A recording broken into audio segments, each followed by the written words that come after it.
뉴스타트 2부로 이어갑니다. 이스라엘의 레바논 공습이 계속되자 이란은 호르무즈 재봉쇄 카드로 미국을 압박하고 나섰습니다. 이란 대표단은 스위스 협상작으로 출발했지만 후속 협상이 아니라 미국 측의 종전 양해각서 합의행을 촉구하기 위한 목적이라고 선을 그었습니다. 박영진 기자의 보도입니다. 종전 양해각서 발효 이틀 만에 이란은 호르무즈 통항 재개를 전격 취소했습니다. 이스라엘이 레바논을 향한 공격을 멈추지 않아 먼저 종전 합의를 위반했다는 게 이유입니다. و در صورت ادامه تجاوز گام‌های بعدی برای پایبند کردن دشمن به اجرای تعهدات برنامه‌ریزی و اقدام خواهد شد. 이란 혁명수비대 해군도 호르무즈 해협은 닫혔다며 접근 금지령을 내렸습니다. نیروی دریایی سپاه هشدار داد شناورها به تنگه هرمز نزدیک نشوند. در غیر این صورت امنیت آنها به مخاطره خواهد افتاد. 이번 전쟁을 통해 호르무즈 통제권이 무엇보다 강력한 무기임을 확인한 이란이 재봉쇄로 미국을 압박하고 나선 겁니다. 이런 가운데 갈리바프 의장이 이끄는 이란 협상단은 일단 스위스로 출발했습니다. 다만 미국의 양해각서 이행을 촉구하기 위해 가는 거라며 최종 협상은 양해각서가 제대로 이행돼야 가능하다고 선을 그었습니다. 이란은 미국이 이스라엘의 레바논 공습을 묵인하거나 사조한다며 이는 협상 위반이라고 주장하고 있습니다. اجرای تعهدات طرف مقابل مطالبه گری داشته باشیم و مشخص بشه که طرف مقابل به چه نحو میخواد تعهدات خودش رو اجرا بکنه. 19일 잠시 휴전에 합의했던 이스라엘은 몇 시간 뒤인 20일 새벽 레바논 남부를 향해 또다시 공습을 퍼부었고 헤즈볼라 역시 치열하게 맞서고 있습니다. 네타냐후 이스라엘 총리는 미국과 협의 사항이라며 20일 또 한 번 이스라엘군에 휴전을 명령했다고 밝혔지만 이번에도 얼마나 갈지 알 수 없는 상황. 설상가상 이란은 호르무즈 봉쇄 카드를 또다시 꺼내들면서 향후 협상 국면은 더욱 복잡해질 것으로 보입니다. YTN 박영진입니다. 이란이 호르무즈 재봉쇄를 발표했지만 미군은 선박 통행이 계속되고 있다고 주장했습니다. 트럼프 대통령은 최종 합의가 불발되면 오히려 미국이 호르무즈 해협에서 통행료를 부과할 수 있다고 경고했습니다. 워싱턴 연결합니다. 홍상희 특파원. 미국은 이란의 호르무즈 해협 재봉쇄를 부인했는데요. 트럼프 대통령은 미국이 통행료를 부과할 수 있다고 말했죠. 네, 미 중부사령부는 먼저 이란이 현재 호르무즈 해협을 통제하고 있지 않다고 밝혔습니다. 팀 호킨스 미 중부사령부 대변인은 호르무즈 해협에서 선박 통행이 계속되고 있고 미군이 현지에 주둔하며 경계에 임하고 있다고 강조했습니다. 미군이 항행 지원을 위해 현지에 머무르고 있고 현지 시간 20일 현재 상선 55척이 호르무즈 해협을 통과했다는 겁니다. 또 1,700만 배럴 이상의 원유가 통과했다고 덧붙였습니다. 제이디 벤스 미 부통령도 오늘 오전 폭스뉴스와의 인터뷰에서 양해각서 합의가 유지되고 있고 호르무즈 해협이 실제 개방돼 있다고 주장했는데요. 이란군이 호르무즈 해협에서 선박들을 돌려보내고 있다는 보도에 대한 질문에 이란이 해협을 봉쇄하고 있다는 증거는 보지 못했다고 말했습니다. 들어보시죠. A lot of the criticisms of the deal have really underappreciated is that the United States has all the cards. The straits are now open. The Iranian military is now destroyed. 트럼프 미 대통령은 잠시 전 트루스 소셜에 글을 올리고 휴전 기간인 60일 동안은 물론 60일 이후에도 호르무즈 해협에서의 통행료는 없을 거라고 말했습니다. 하지만 합의가 최종 타결되지 않는다면 중동 국가들에게 제공한 서비스에 대한 대가로 미국이 호르무즈 해협 통행료를 부과할 수 있다고 경고했습니다. 이란이 60일 휴전 종료 이후 통행료를 부과할 수 없을 뿐 아니라 후속 협상이 최종 타결되지 않으면 오히려 미국이 비용 보전을 위해 통행료를 받겠다는 의미로 보입니다. 네, 이런 가운데 미국과 이란의 실무회담이 스위스에서 곧 열린다는 소식도 들어와 있는데요. 미국도 정확한 일정을 확인한 건가요? 네, 미국과 이란의 종전협상 중재국인 파키스탄은 먼저 현지 시간 21일 스위스 비르켄 슈토크에서 실무급 회담이 열린다고 밝혔습니다. 파키스탄 외무부는 성명을 내고 미국과 이란의 양해각서 서명에 따른 후속 조치로 파키스탄과 카타르 등 중재국이 참여하는 회담이 열릴 거라고 설명했습니다. JD 벤스 미 부통령도 잠시 전 스위스로 출국했다는 소식이 들어와 있습니다. JD 벤스 미 부통령은 오늘 오전 폭스뉴스와의 인터뷰에서 스티브 위코프 중동 특사 또 트럼프 대통령의 맞사이 제러드 쿠슈너와 오늘 오전 통화를 했는데 상황이 잘 진행되고 있다며 21일 협상이 시작될 수 있다고 말했습니다. 자신도 곧 출발할 거라는 말을 남겼었는데요. 잠시 전 스위스로 출국했다는 소식이 들어와 있습니다. 하지만 이란과 중재국들이 의전 등 외교적 절차를 원하고 있어서 이 정확한 일정을 예측하기는 어렵다는 뜻도 내비쳤습니다. 이 발언도 들어보겠습니다. My attitude is let's get on the ground and actually fix these problems. But they want to do a delicate dance. The Qataris and the Pakistanis want to make sure that we do this in the right way. So I'm trying to be respectful. 미국과 이란의 종전 양해각서에 대한 미국 내 비판이 이어지면서 트럼프 대통령은 오늘도 합의의 정당성을 강조하는 데 주력하는 모습을 보였습니다. 트루스 소셜에 올린 글에서 트럼프 대통령은 지난 2015년 오바마 전 대통령이 이란과 체결했던 핵 합의를 거듭 비판했는데요. 오바마는 이란에 현금 수십억 달러만 퍼줬을 뿐 미군을 동원해서 이란을 제압하지 못했고 이란은 오바마를 무능하다고 여겼다고 주장했습니다. 하지만 자신이 등장하면서 모든 게 바뀌었고 미국이 돌아왔다고 강조했는데 어제도 미국이 잘하지 못했다고 말하는 건 가짜뉴스라고 말했는데요. 어제 발언 들어보시죠. In Iran, where in 1 week virtually we knocked out their entire Navy, their entire Air Force. Now some of the fake news would say, oh, we didn't do it fast enough or something. We took about a week.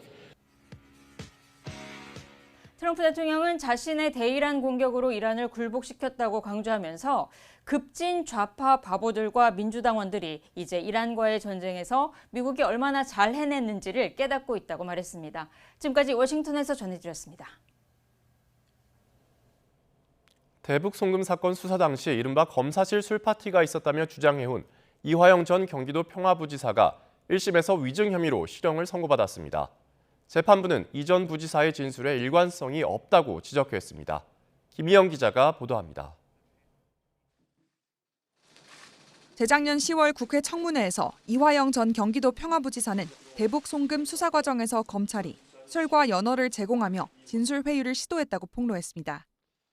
김성태 씨가 오늘은 갈비탕을 먹고 싶다 그러면 갈비탕이 제공되어지고 짜장면이 먹고 싶다면 짜장면이 제공시키고 술을 마신 건 한 번이었었고. 이에 허위 사실을 증언했다며 기소된 이 전 부지사는 18차례 준비 기일을 거친 끝에 사상 최장기 국민참여재판을 받았습니다. 핵심 쟁점으로 열흘 중 나흘 가장 오래 심리가 이뤄진 위증 혐의에 대해 재판부와 배심원단은 모두 유죄를 인정했습니다. 의혹 제기 뒤 첫 사법적 결론이 나온 겁니다. 배심원 7명 중 4명이 술자리가 없었다고 봤고 양형에 있어서는 6명이 징역 4개월, 1명이 징역 6개월을 제시했습니다. 재판부는 이를 받아들여 징역 4개월을 선고하면서 이 전 부지사의 진술에 신빙성이 없어 보인다고 꼬집었습니다. 검사실에 있던 다른 관련자들과 달리 일관성이 없다는 겁니다. 실제로 검찰은 당시 사건 관계자 7명이 모두 술 반입을 일관되게 부인하고 있다며 이 전 부지사의 오락가락한 진술을 지적해왔습니다. 의혹에 대해 2년 넘게 진실 공방이 이어지는 동안 음주 여부와 술자리 날짜 등 이 전 부지사의 진술이 수시로 바뀌어온 점이 판결에 영향을 미친 겁니다. 기억의 한계로 인한 단순 날짜 착오일 뿐이고 본질은 위법 수사 고발이라면서 객관적 정황도 뒷받침되고 있다고 변론해온 변호인단은 즉각 항소를 예고했습니다. 연어 술 파티에 대해서 일관되지 않은 진술을 한 적은 없습니다. 날짜에 관해서만 기억이 불분명했던 것이고. 앞서 정치자금법 위반 혐의 외 위증 등 나머지 혐의에 대해 징역 2년을 구형한 검찰은 판결문이 나오는 대로 항소 여부를 검토할 방침입니다. YTN 김희영입니다. 법원은 이화영 전 부지사 재판에서 핵심인 위증 혐의에 대해 유죄를 선고하면서도 대북 지원 관련 직권 남용 혐의는 기소 자체가 무효라고 봤습니다. 그러니까 검찰이 공소권을 남용했다는 건데 이른바 쪼개기 기소 관행에 법원이 처음으로 제동을 건 사례라 법조계의 파장이 예상됩니다. 송재인 기자가 보도합니다. 대북 지원 관련 직권남용 혐의 사건 재판은 지난 2023년 이화영 전 부지사의 측근 신명섭 전 경기도 평화협력국장이 기소되면서 본격화했습니다. 지난 2019년 북한의 금송 등 묘목과 밀가루 지원 사업을 추진하려 경기도 공무원들에게 부당한 지시를 내렸다는 게 혐의의 골자였습니다. 지난해 2월 1심 재판부는 신 전 국장 혐의 중 일부를 유죄로 선고했는데 바로 그 다음 주 검찰은 이 전 부지사를 6번째로 기소하면서 신 전 국장과 같은 혐의도 적용했습니다. 이에 이 전 부지사 측은 재판 과정 내내 검찰이 손쉽게 유죄를 받아내려고 같은 사건을 시간차를 두고 기소한다며 반발해왔습니다. 1년 4개월 만에 나온 재판부의 판단도 검찰이 공소권을 남용했다는 거였습니다.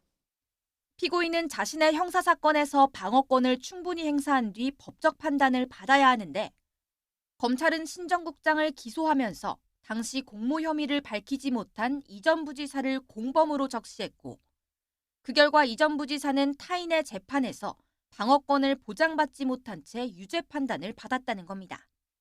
이에 따라 배심원들의 만장일치 무죄 판결과 달리 재판부는 기소 자체가 무효라고 직권으로 판단했습니다. 주목할 건 법원의 이번 공소기각 결정이 검찰의 이른바 쪼개기 기소 관행을 공소권 남용이라고 인정한 첫 사례라는 겁니다. 대북 송금 등 관련한 나머지 재판들뿐 아니라 그동안 검찰이 진행해온 수사와 기소 관행들에도 변화가 불가피할 걸로 보입니다. 향후 항소심에서 검찰은 1심에서 무죄가 선고된 이재명 후원회 쪼개기 후원 교사 혐의는 물론이고 직권남용 혐의 기소 절차의 적법성도 치열하게 다툴 전망입니다. YTN 송진입니다. 더불어민주당은 이화영 전 경기도 평화부지사의 연어 술파티 위증 혐의가 1심 법원에서 유죄 판결을 받은 것과 관련해 항소심을 통해 구체적으로 다시 따져볼 필요가 있다고 말했습니다. 이주희 원내대변인은 어제 서면 브리핑에서 배심원 판결이 4대3으로 팽팽히 갈렸고 거짓말 탐지기에서도 진실 반응이 나왔다며 이같이 밝혔습니다. 이어 이번 판결의 본질은 위증죄를 제외한 정치자금법 위반 혐의는 배심원 만장일치 무죄, 직권남용 혐의는 아예 공소기각 판결이 나온 것이라며 검찰의 불법 수사와 진술 조작, 정치 공작을 법원도 인정했다고 강조했습니다. 반면 국민의힘은 그간 더불어민주당이 제기해온 연어 술파티 선동은 결국 거짓이었다고 직격했습니다. 정점식 원내대표는 어제 SNS에서 이같이 밝힌 뒤 이재명 대통령 대북 송금 재판 공소 취소를 주장해온 핵심 근거가 무너진 만큼 이 대통령은 공소 취소 집착을 포기하라고 비판했습니다. 또 무소속 한동훈 의원은 이재명 민주당 정권 전부가 달려든 무고의 구판이 끝난 만큼 이 대통령에 분명히 경고한다면서 권력으로 재판을 없애려 들면 민주주의의 적에 대한 결말은 탄핵과 파국뿐이라고 쏘아붙였습니다. 선관위는 권력의 영향을 받지 않고 선거를 치르기 위한 이른바 헌법상 독립기구로 각종 특혜를 받고 있는데요. 공정한 선거를 위한 권한을 그동안 조직의 이익을 챙기는 도구로 활용했다는 비판이 계속되고 있습니다. 국회 차원의 법 개정부터 개헌까지 고려해야 한다는 지적이 나옵니다. 권남기 기자가 보도합니다. 선거관리위원회의 뿌리는 지난 1960년 이승만 자유당 정권의 3.15 부정선거로까지 거슬러 올라갑니다. 4.19 혁명 직후 3차 개헌에서 부정선거를 막자며 독립기구인 중앙선거위원회를 만든 게 지금 선관위 조직의 시작입니다. 국민의 기본 권리를 향상시키기 위해서는 헌법상의 막연한 조문을 정리하고 헌법은 선거관리 업무를 대통령 등 권력의 영향에서 보호하기 위해 선관위원 신분 보장부터 내부 규칙 재정권까지 각종 방어 장치를 만들었는데 이는 거꾸로 의혹과 논란에서도 선관위를 지키는 정가의 보도로 쓰였습니다. 지난 2022년 20대 대선 당시 이른바 소쿠리 투표 사태로 오부요인 중앙선관위원장이 사퇴할 때도 선관위는 외부 기관의 조사를 받지 않았습니다. 행정부 소속 감사원이 헌법기관인 선거관리위원회를 감사한다는 것은 권력분립 원칙이라든가 소쿠리 투표 사태 다음엔 박찬진 당시 사무총장 자녀를 포함해 수십 명이 선관위에 부정 채용됐다는 아빠 찬스 의혹이 불거졌지만 감사원 감사를 거부하며 헌법재판소에 권한쟁의 심판까지 청구합니다. 인사 문제에 대해서는 국가공무법에 따라서 할 것이고 이해관계 충돌 문제는 국가권익위에 할 것이고 결과는 선관위의 승리. 헌재는 헌법기관인 선관위는 대통령 소속기관인 감사원의 직무감찰 대상에 포함되지 않는다고 판단했습니다. 이런 위상 덕분인지 소쿠리 투표 관련 처벌은 고작 직원 2명의 징계로 끝냈고 아빠 찬스로 부정채용 논란이인 당사자는 파면은커녕 이후 승진했다는 사실이 알려지기도 했습니다. 최근 여야가 투표용지 부족 사태에 대한 국회 국정조사를 본격 가동했지만 또 한 번의 지나가는 이슈로 끝날 가능성이 크다는 지적이 나오는 이유입니다. 자정작용을 기대하기 어렵다면 관련법 개정부터 원포인트 개헌까지 폭넓은 논의가 필요해 보입니다. YTN 권남기입니다. 6.3 지방선거 투표용지 부족 사태로 불거진 참정권 침해 논란은 헌법 소원으로 이어졌습니다. 서울 잠실 7동 주민들은 물론 일반 시민들까지 헌법 소원 대열에 참여하고 있는데 쟁점은 뭔지 신귀혜 기자가 정리했습니다. 투표용지 부족 사태로 참정권 침해 논란이 일자 당사자와 유권자들은 곧장 법원과 헌법재판소 모두의 문을 두드렸습니다.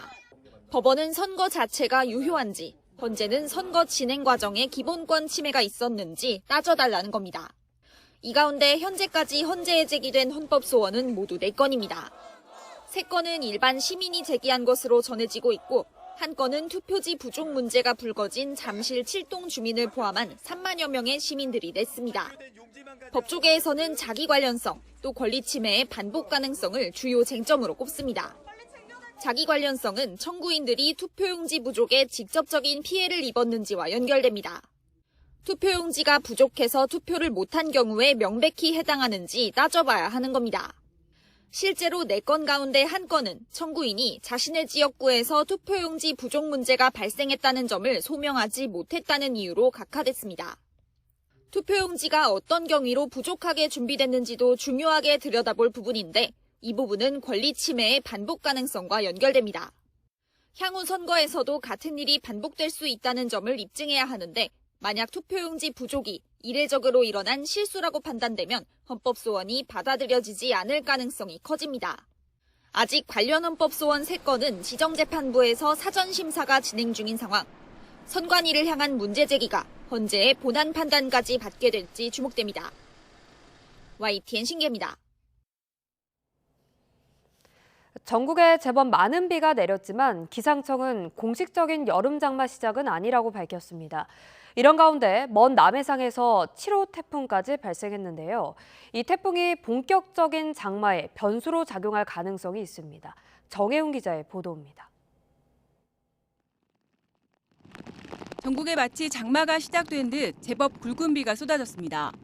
제주도 산간과 동해안에는 한때 호우경보 속에 150mm가 넘는 비가 집중됐고 남해안과 내륙에도 많은 비가 내렸습니다. 저기압에 동반된 정체전선 영향에 지형 효과까지 더해지며 강수량이 더 늘어난 겁니다. 하지만 기상청은 이번 비가 본격적인 장마의 시작은 아니라고 선을 그었습니다. 21일 이후 다시 북쪽에 차고 건조한 공기가 남하하여 정체전선을 남쪽으로 밀어낼 것으로 예상하고 있습니다. 따라서 이번 비를 장마의 시작으로 보기는 어렵습니다. 진짜 변수는 먼 남해상에서 발생한 7호 태풍 메칼라입니다. 아직은 약한 태풍이지만 점차 북상하면서 강도 3의 강한 태풍으로 발달해 다음 주 후반에는 타이완 동쪽 해상까지 북상할 것으로 보입니다. 이 태풍이 몰고 오는 열대 수증기가 한반도 주변 기압계를 흔들 가능성이 큽니다. 여기에 북쪽에서 내려오는 찬 공기까지 맞물려 정체전선의 북상 위치와 발달 정도가 매우 유동적일 걸로 보입니다. 현재 7호 태풍 메칼라가 발생해서 북서진 중에 있으며 앞으로 북태평양 고기압의 확장세와 북쪽의 찬 공기, 정체전선의 위치 등에 따라 우리나라 주변 기압계가 변동성이 매우 큰 상황입니다. 기상청은 태풍의 발달 정도와 이동 경로에 따라 향후 장마 강수 지역과 시점이 크게 변할 수 있다며 발표되는 기상정보에 귀를 기울여 달라고 당부했습니다. YTN 정혜윤입니다. 강원 산지에 최대 200mm가 넘는 폭우가 쏟아졌습니다. 설악산 고지대 탐방로가 통제됐고 불어난 계곡은 등산로 바로 밑까지 차올랐는데요. 야영객이나 등산객들의 각별한 주의가 필요합니다. 홍성욱 기자입니다. 불어난 계곡물이 폭포처럼 쏟아집니다. 전날 밤부터 비가 내리기 시작한 강원 산지. 발목 높이였던 계곡은 아침이 되자 어른 허리 높이까지 차올랐습니다. 집중호우가 쏟아지면 계곡은 순식간에 불어납니다. 보이는 것처럼 물살이 상당히 거센데요. 자칫 휩쓸리면 인명피해로 이어질 수 있습니다. 200mm가 넘는 폭우가 쏟아진 강원 설악산 일대는 계곡물이 등산로 바로 아래까지 차올랐습니다. 설악산 국립공원 사무소는 오전 9시 반을 기해 고지대 탐방로를 전면 통제했습니다. 여름철 기습폭우 발생이 잦아지면서 야영객과 등산객 고립사고가 매년 200건 넘게 발생하는 상황. 계곡이나 강 주변 물놀이 중 폭우가 쏟아진다면 무리해서 건너려고 하면 절대 안 됩니다. 안전한 곳으로 대피한 뒤 119 신고 후 구조를 기다려야 합니다. 집중호우가 쏟아진 계곡은 산사태와 낙석 위험도 큽니다. 앞서 산림청은 100mm 이상 많은 비가 내린 강원과 경북 산지 산사태 위기경보를 관심에서 주의 단계로 상향 발령했습니다. 집중호우 직후 산 경사면에 돌이 굴러내리거나 나무가 크게 흔들리는 모습이 보인다면 산사태 발생 징후로 즉각 대피해야 합니다. 무엇보다 사전에 기상정보를 확인하고 집중호우가 예보됐다면 계곡 야영과 등산은 피해야 합니다. YTN 홍석입니다. 6월인데도 한여름 같은 무더위가 나타나면서 시원한 바다나 계곡으로 물놀이 계획 세우시는 분들 많으실 겁니다. 이맘때가 되면 물놀이 안전사고 걱정을 하지 않을 수가 없는데요. 관련 기관의 비상안전근무 체제도 한 달 먼저 일찌감치 가동에 들어갔습니다. 보도에 이승훈 기자입니다. 일상이 된 지구온난화에 한여름도 빨라졌습니다. 상황이 이러니 전처럼 방학이나 본격적인 휴가철이 시작되는 7월 중순쯤 대책 만들어 사람 보내선 그땐 때를 놓치게 됩니다. 행정안전부가 수상안전의 빨간불을 한 달 이상이나 서둘러 켠 이유입니다. 정부의 수상안전 특별대책기간은 1차가 다음 달 7일까지, 2차는 오는 8월 17일까지입니다. 하지만 폭염이 길어지면 그땐 추가 연장도 검토하고 있습니다. 수상 인명사고 위험구역 출입 시에 초기에는 퇴거를 지속 계도하고 불응할 경우에는 최대 200만 원 이하의 과태료를 부과하는 등 엄정히 조치하겠습니다. 올여름 바다와 계곡, 국립공원 등에 배치하는 안전요원은 모두 5,700여 명입니다. 이미 하천과 계곡 등 물놀이 관리 지역에는 주말마다 안전요원을 현장에 투입하고 있는데 성수기가 시작되는 다음 달 8일부터는 평일과 주말 구분 없이 상시 근무에 돌입합니다. 해수욕장 역시 개장 전이라도 방문객이 몰리는 주말에는 순찰 인력을 미리 배치하기로 했습니다. 지난해 여름에만 무더위를 피하려다 수상안전사고로 목숨을 잃은 사람은 모두 93명입니다. 물놀이로 숨진 사람이 17명으로 가장 많았고 이어 다슬기 채취와 낚시 등의 순이었습니다. YTN 이승훈입니다. 이례적인 5월 폭염으로 사망자가 여러 발생한 유럽에 또다시 비상이 걸렸습니다. 40도를 훌쩍 넘어가는 불볕더위에 이번에도 상당한 인명피해가 우려됩니다. 신웅진 기자의 보도입니다.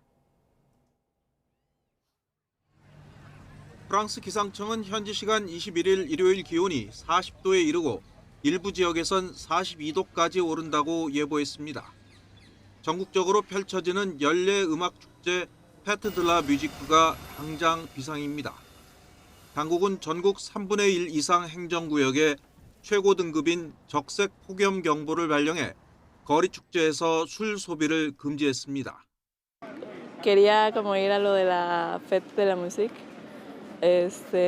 pero no sé, la verdad, si vaya a cambiar los planes, porque pues es todo afuera y no sé si voy a alcanzar como a soportar todo el día afuera. 이탈리아 북부와 중부에도 올해 들어 처음으로 40도에 육박하는 무더위가 예보돼 현지 주민들과 관광객들에게 주의보가 내려졌습니다. 스페인과 포르투갈은 수온주가 42도까지 치솟을 것으로 예고된 가운데 일부 지역에선 44도까지 예상됩니다. 영국 기상청은 1957년과 1976년에 세워진 6월 최고 기록인 35.6도가 깨질 가능성이 있다고 밝혔습니다. 폴란드의 젖줄인 비스와강의 바닥이 드러나면서 넓어진 백사장은 사람들의 차지가 됐습니다. 가뭄과 고온에 강물이 말라버려 수상버스도 운행하기 어려워졌는데 이 역시 기후 변화가 원인으로 지목됩니다. Teraz mamy takie warunki, że naprawdę wszystkiego można się spodziewać. Opadów brak, śniegu w zimę brak, no z czego ta woda będzie? 유럽을 덮친 이번 폭염은 월요일인 22일 정점에 이를 것으로 전망됩니다. YTN 신웅진입니다.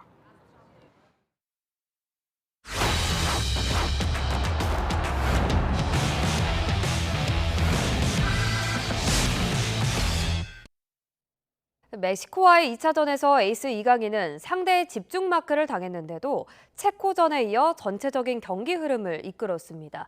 2차전 패배로 중요해진 남아공과의 3차전에서도 핵심 플레이어가 될 전망입니다. 이대건 기자입니다. 이강인을 집중적으로 막겠다는 스승 아길의 멕시코 감독의 공개 발언은 빈말이 아니었습니다. 이강인이 전반 4분 만에 옐로 카드를 받은 이후 견제가 더 심해졌습니다. 로모와 리라 두 명이 이강인에게 바짝 붙어 추가 카드를 노골적으로 유도했습니다. 하지만 이강인은 흔들리지 않았습니다. 공을 길게 소유하면서 날카로운 패스로 상대의 허를 찌르는 건 여전했습니다. 전반 16분 오프사이드이긴 했지만 손흥민의 결정적 슈팅을 가능케 한 것도 이강인이었습니다. 후반전에 공격수를 대거 늘린 상황에서 그의 활약은 더 빛났습니다. 특히 코너킥 상황에서 이한범에게 공을 정확하게 배달했는데 아쉽게 골로 연결되진 않았습니다. 전체적으로 저희가 준비한 데 있어서는 저는 우리 선수들이 잘했다라고 생각을 하고 있습니다. 체코전에 이어 멕시코전에서도 제 몫을 다했던 에이스 이강인.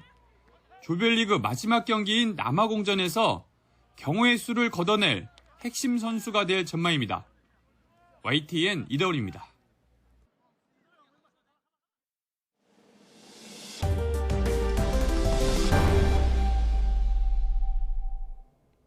트럼프 행정부와 약속한 대미 투자를 담당할 한미전략투자공사가 출범했습니다. 1호 프로젝트에 이목이 쏠리는 가운데 고환율이 속도 조절의 계기가 될 걸로 보입니다. 이승은 기자입니다. 대미 투자를 뒷받침하는 특별법 시행과 함께 한미전략투자공사가 문을 열었습니다. 3,500억 달러 규모 대미 투자 사업 집행과 관리를 맡습니다.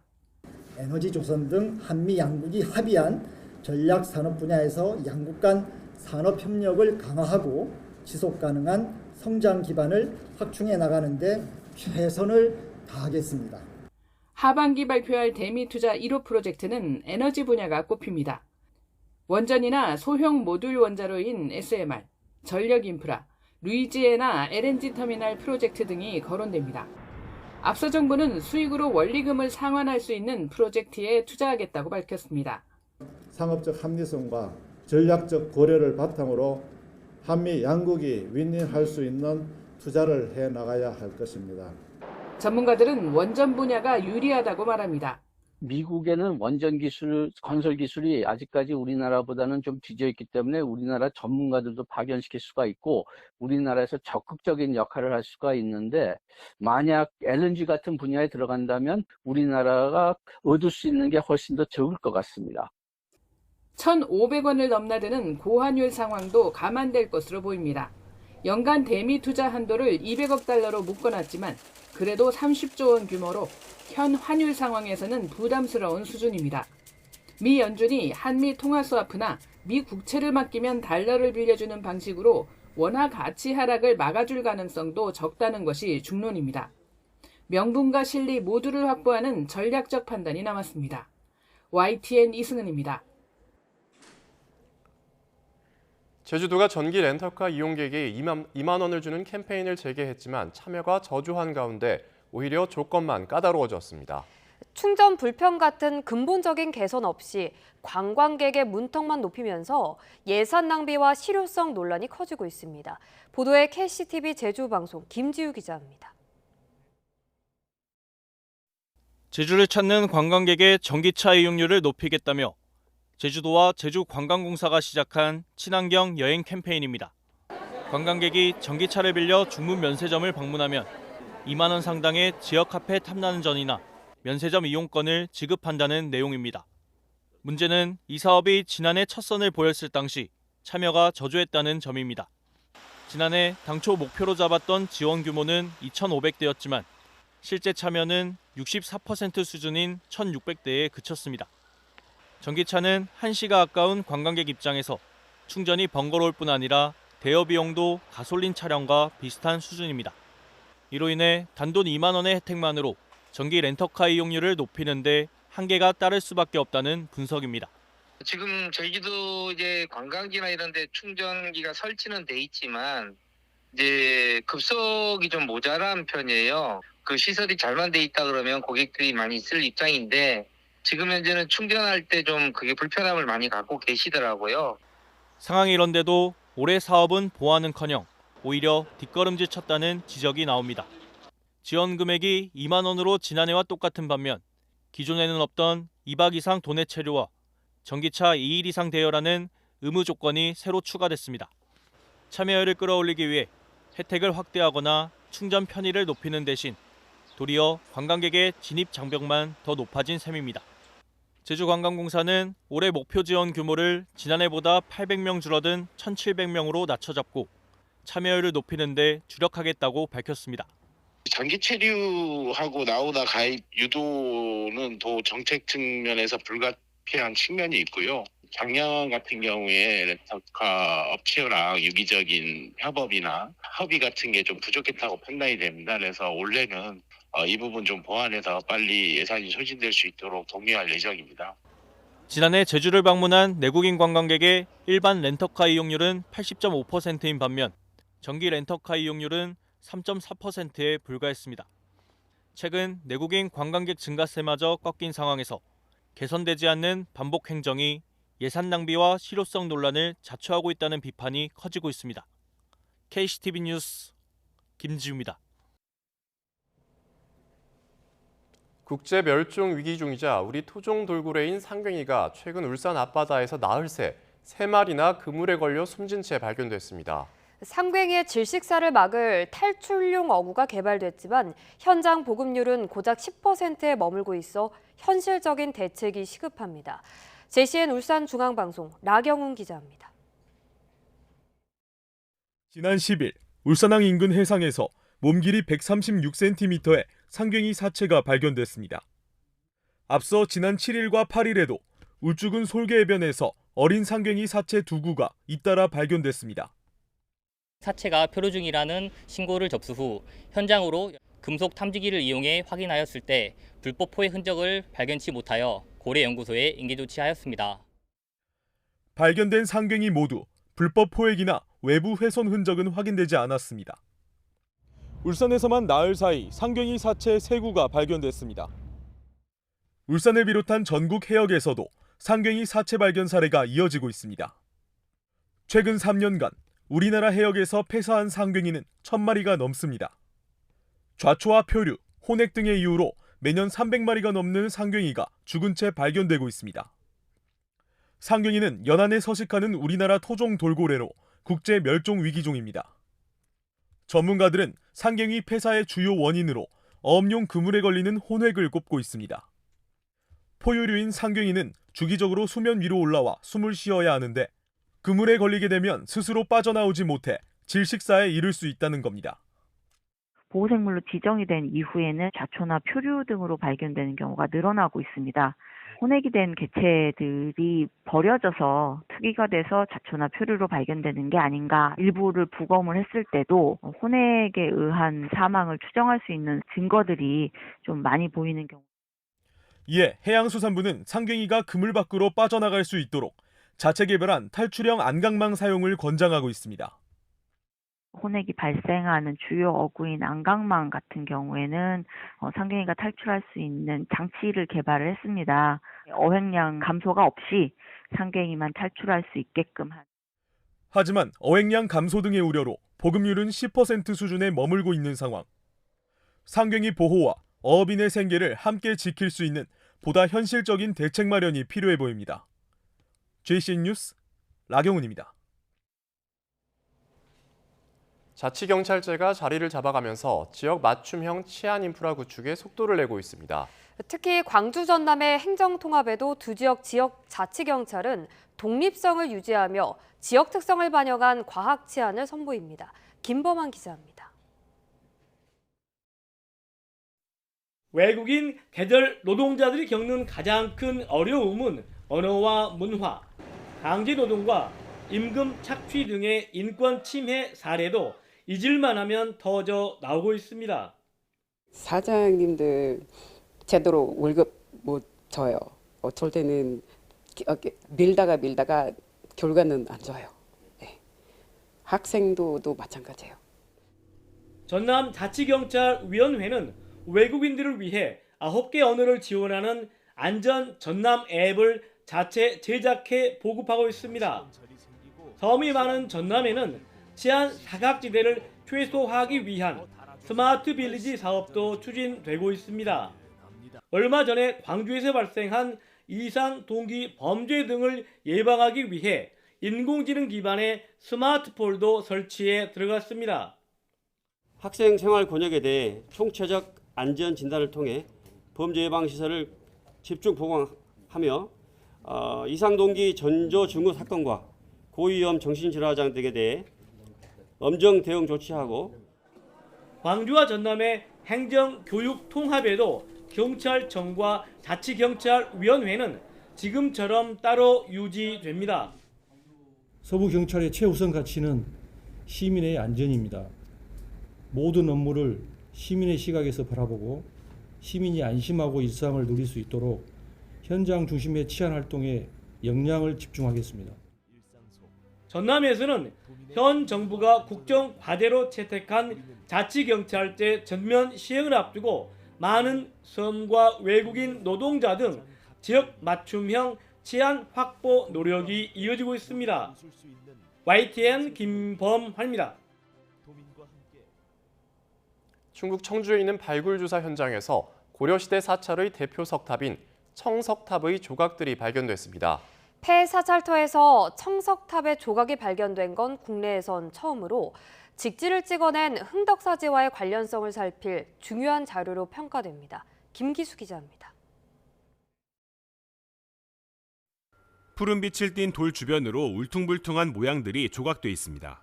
충북 청주 운천 근린공원 유적 발굴조사 과정에서 발견된 것으로 청석탑의 일부입니다. 청석탑은 푸른빛이 도는 돌을 얇게 다듬어 층층이 쌓은 고려시대를 대표하는 다층 석탑입니다. 이 석탑을 이뤘던 조각들이 사찰 건물터와 함께 비교적 온전한 형태로 확인됐습니다. 청석탑의 상층부를 이루는 장식품인 부재가 발견된 곳입니다. 이 청석탑의 구조 등을 알 수 있는 중요한 자료로 주목받고 있습니다. 기존에 알려지지 않았던 폐사찰터 발굴조사에서 청석탑의 조각들이 발견된 것은 국내에선 첫 사례입니다. 청석탑 조각과 함께 청자류와 청동 제품 등도 출토돼 고려 당시 청주 지역의 불교 문화의 위상을 보여주는 자료로 평가됩니다. 특히 금속 활자본 직지를 찍어낸 흥덕사지와의 관련성을 살필 수 있는 단서가 될 것으로 보고 있습니다. 청석탑 부재를 확인함으로써 이곳이 사찰터라는 것, 사찰 건물지라는 것을 명확하게 보여줄 수 있었고요. 그런 과정 속에서 이 건물지의 성격도 흥덕사지와 관련된 중요한 건물이라고 알 수 있습니다.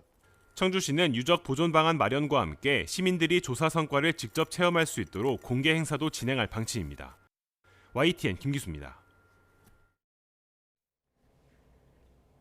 우리나라에선 처음으로 시골에 서점들이 모인 서점 마을이 생겼는데 요즘 화제가 되고 있습니다. 이번 주말에는 이곳에서 불멸의 이순신의 작가 김탁환의 북 콘서트가 열렸습니다. 오정곤 기자가 다녀왔습니다. 수박으로 유명한 전북 고창군 대산면. 들판 한가운데 조그마한 마을이 생겼는데 전부 다 서점입니다. 서점 6곳은 각각 다른 특징이 있습니다. 어떤 곳은 철학 서점, 어떤 곳은 여행 인문 서점, 어떤 곳은 생태 서점입니다. 독립서점이 모여있다? 그게 좀 특이했는데 다시 와보니까 너무 좋은 힐링의 공간이 되는 거예요. 서점마을은 지난해 10월 문을 열었는데 입소문을 타면서 책을 좋아하는 여행자들의 발길이 이어지고 있습니다. 서점지기들이 공동 경작하는 텃밭에서 블루베리를 따먹고 야생화 꽃밭을 거니는 것은 덤의 행복입니다. 네, 이렇게 서점 바로 뒤편에는 서점 주인들이 거주하는 살림집이 있는데요. 북스테이를 운영하는 곳도 있습니다. 북스테이 숙소에는 텔레비전이 없습니다. 그 자리는 책이 가득한 책장이 대신하고 있습니다. 한 달에 한 번 정도 북 콘서트도 열고 있는데 이번 주에는 불멸의 이순신의 저자 김탁환 작가입니다. 한 군데도 아니고 여러 서점들이 모여가지고 공동체를 이루는 곳이니까 이런 곳이 점점 많아졌으면 좋겠다. 뭐 그런 생각을 하죠. 적어도 하루에 한 끼는 같이 모여서 식사한다는 서점지기들은 원래 전부 다 외지인들이었습니다. 서울에서 광주 등지에서 살다가 조용한 시골로 귀촌한 것인데 서점이라는 공통된 일거리로 의기투합한 겁니다. 이런 시골 마을에 서점이 일단은 궁금증을 가지고 오시는 분이 있고, 그리고 어떤 분들은 이런 공간을 만들어줘서 고맙다고 하시는 분들이 굉장히 많아요. 우리나라에서 처음 시도한 시골 마을의 서점 공동체가 앞으로 어떤 모습으로 변모해 나갈지 궁금합니다. YTN 오정곤입니다. 어제 후 4시 10분쯤 대구 남구 대명동에 있는 1층짜리 주택에서 불이 나 4시간 20여 분 만에 꺼졌습니다. 이 불로 거주자 60대 남성이 숨진 채 발견됐고 불이 난 집을 포함해 주택 2채가 완전히 불에 탔습니다. 소방당국은 정확한 화재 원인과 피해 규모를 조사하고 있습니다. 어제 저녁 7시 반쯤 전남 해남군 현산면 교차로 근처 도로에서 주행 중이던 승용차와 오토바이가 부딪혔습니다. 이 사고로 오토바이에 타고 있던 남성 2명이 현장에서 숨졌고 승용차 운전자 40대 여성 A씨와 동승자가 병원으로 옮겨졌습니다. 경찰은 중앙분리대가 설치된 도로에서 정상주행 중에 오토바이가 나타났다는 A씨의 진술 등을 바탕으로 정확한 사고 경위를 조사하고 있습니다. 어제 오전 11시 20분쯤 경기 용인시 원산면에 있는 폐차장에서 화재가 발생했습니다. 소방당국은 장비 31대와 인력 93명을 동원했고 4시간여 만에 불을 껐습니다. 이 불로 공장 관계자 2명이 화상을 입는 등 3명이 다쳐 병원으로 옮겨졌습니다. 이들은 스스로 불을 끄려고 하다 부상을 당한 것으로 조사됐습니다.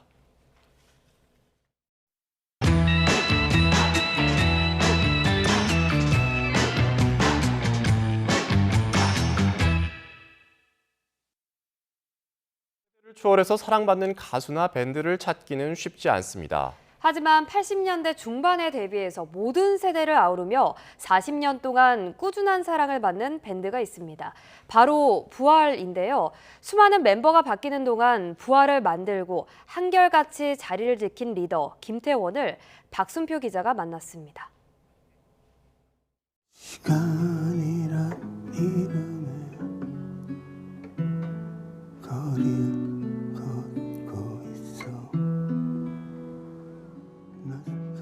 대중음악인 대부분이 그렇듯 김태원이 음악을 시작한 것도 큰 뜻이 있어서는 아니었습니다. 학창시절 집에 있던 통기타를 우연히 만지기 시작해 재미를 붙였습니다. 물론 계기는 있었습니다. 짝사랑을 한 거죠. 어떻게 말하면. 예. 교생 실습 나오신 분이었는데 그래서 그분 때문에 합창부 들어가게 됐어요. 처음으로 음악이라는 걸 접하고 화음이라는 걸 들으면서 내 목소리가 여기 섞일 때 얼만큼 아름다울 수 있는가를 발견을 했어요. 그래서 난 피아노 치든 뭐 하든 음악을 해야 되겠다.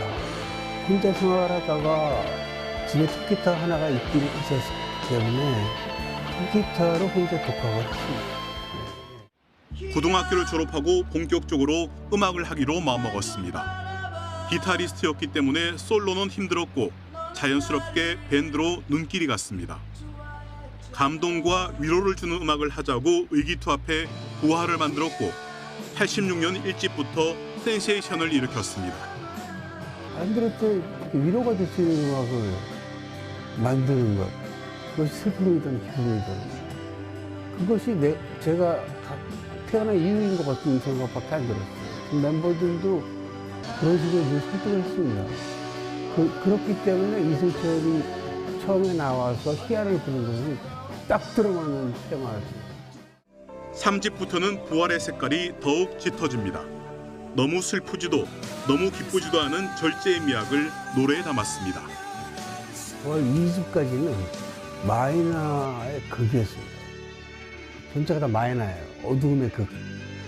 근데 이제 그 이후에 공백기를 갖고 3집을 내면서부터 슬픈 것은 슬프게만 표현하지 않고 약간 밝은 것을 이렇게 덧칠을 해놓으면 더 아름다워질 수 있다. 그래서 나온 노래가 이제 사랑할수록이 됩니다. 말씀하신 것처럼 성공만 있었던 건 아닙니다. 뜻하지 않은 사건과 음반부진, 가족과의 별거, 건강 악화 등으로 누구보다 힘든 시기를 겪었습니다. 하지만 왜 음악을 하는지 자신을 돌아봤고 그런 초심이 부활과 김태원을 다시 일으켜 세웠습니다. 비겁한 아빠 그래서 피한 거죠. 피하고 꽤 오랜 시간이 흐른 다음에 제가 음악을 하는 이유가 결국은 가족을 위한 거고 내가 사랑하는 사람들을 위한 건데 내가 음악만 나 혼자 성공해서 이게 무슨 의미가 있냐 하는 생각을 되돌아보는 시기였어요. 그래서 그가 돌아오길 바라는 마음이 네버엔딩 스토리에 담겨 있습니다. 데뷔 40주년 앨범도 마찬가지입니다. 아무리 힘들고 어렵더라도 자신이 가야 할 곳이 어디인지 잊지 말자는 자신과의 약속을 앨범에 담았습니다. 한 번 들어가면 못 나오거든요. 결국은 가장 좋은 건 들어가기 전이나 아주 조금 들어갔을 때 다시 되돌아올 수 있는 에너지가 들어가거든요. 아, 나도 돌아가고 싶다. 내가 너무 멀리 왔다. 뭐 그런 것들, 방황하는 이들에게 보내는 레터입니다. 수많은 보컬이 바뀌고 연주자도 바뀌었지만 그래도 부활이 건재한 것은 김태원이 있어 가능했습니다. 반대로 오늘날의 김태원이 있는 것도 오롯이 부활 때문이라는 생각을 인터뷰 내내 해보게 됩니다. YTN 박순표입니다.